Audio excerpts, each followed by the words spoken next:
This in turn has called into question whether Saudi Arabia, birthplace of Islam and site of its holiest shrines, can rally Arab support for a new push to end the Israeli-Palestinian dispute, with an eye to closing ranks against mutual enemy Iran. In Saudi Arabia, the king is the one who decides on this issue now, not the crown prince, said a senior Arab diplomat in Riyadh. The U.S. mistake was they thought one country could pressure the rest to give in, but it's not about pressure. No Arab leader can concede on Jerusalem or Palestine. He said that King Salman naming the 2018 Arab League Conference the Jerusalem Summit and announcing $200 million in aid for Palestinians were messages that Jerusalem and refugees were back on the table.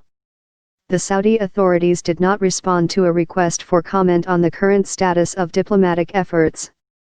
Senior advisor Jared Kushner, President Donald Trump's son-in-law, has not provided concrete details of the U.S. strategy more than 18 months after he was tasked with forging peace.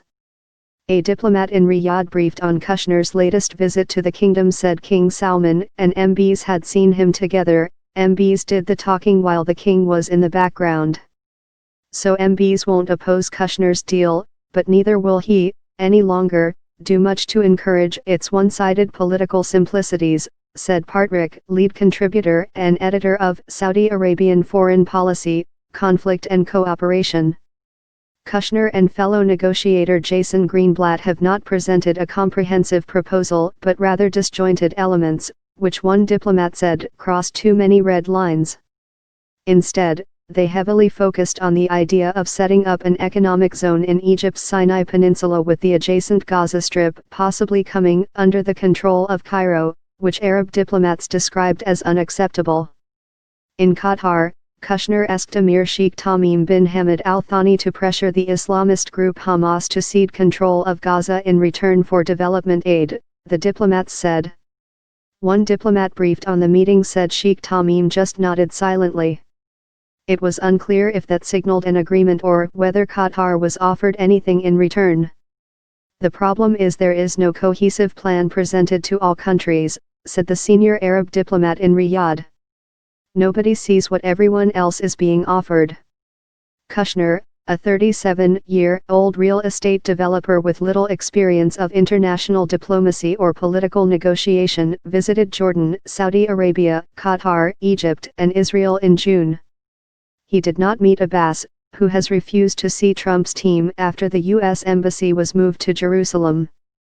In an interview at the end of his trip, Kushner said Washington would announce its Middle East peace plan soon, and press on with or without Abbas.